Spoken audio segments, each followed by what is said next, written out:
Thanks for tuning in to our bonus episode preview. This is just a short sample of this week's exclusive Patreon episode.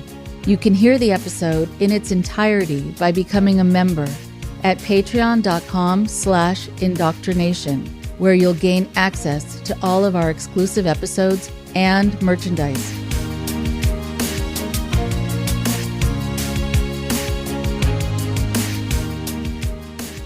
Hello, everyone. Thank you so much for all of your support. I truly, truly appreciate, and everyone here at the podcast appreciates how you are really helping us keep this going. Thank you not only to the people who are giving nice, generous amounts, but the people who have been consistent in supporting the show, really showing that they want to partner with us over the long term, which is quite beautiful. And so, here's a bonus episode for you as our gift to you.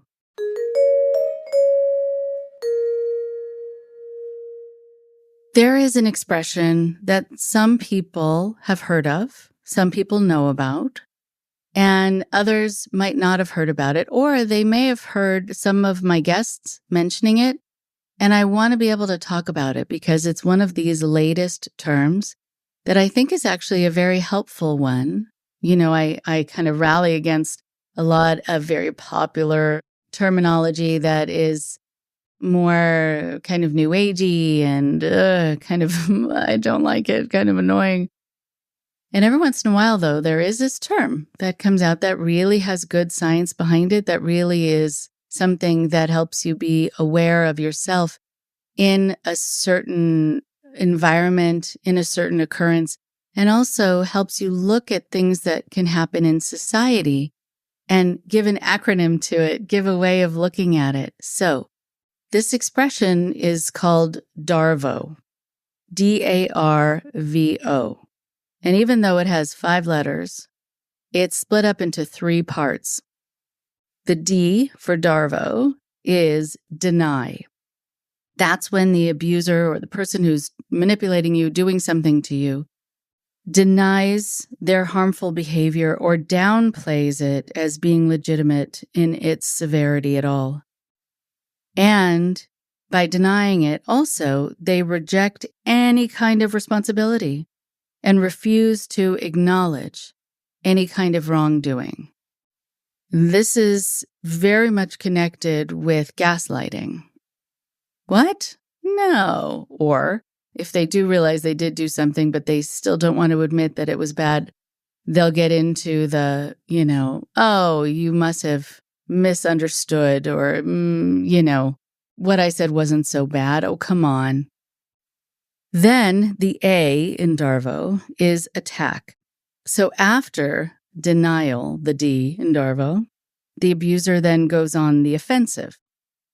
They attack the victim's credibility, motivations, character by making these counter accusations or claiming that the victim is exaggerating or lying.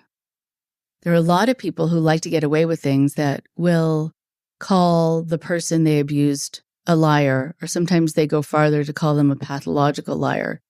Most of the people who are accused of being pathological liars, they're accused of it by someone who is one themselves. And they also don't really understand the term pathological liar, but they just know that it adds more punch to it, makes it seem more extreme and like this person really has problems, so they throw the word pathological in. And the attacker, the person who is the abuser, the manipulator, they utilize this method of attacking as a way to preserve their self-image and divert. They do a lot of displacement, diversion, to divert attention from them while discrediting and undermining the victim. This is often where a victim feels re-victimized because they are attacked. When they're crying, they attack. They're attacked if they are saying, you did this to me. They're attacked if they just say, ouch. And then there is the RVO, which is reverse victim and offender. So the reverse victim and offender is something a lot of people are going to be able to relate to when they've ever dealt with someone like this who turns things around.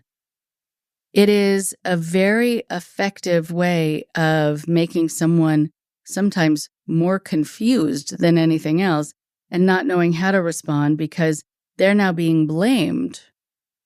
And they're the ones seen as the attackers. They're the ones seen as the one who has done something wrong.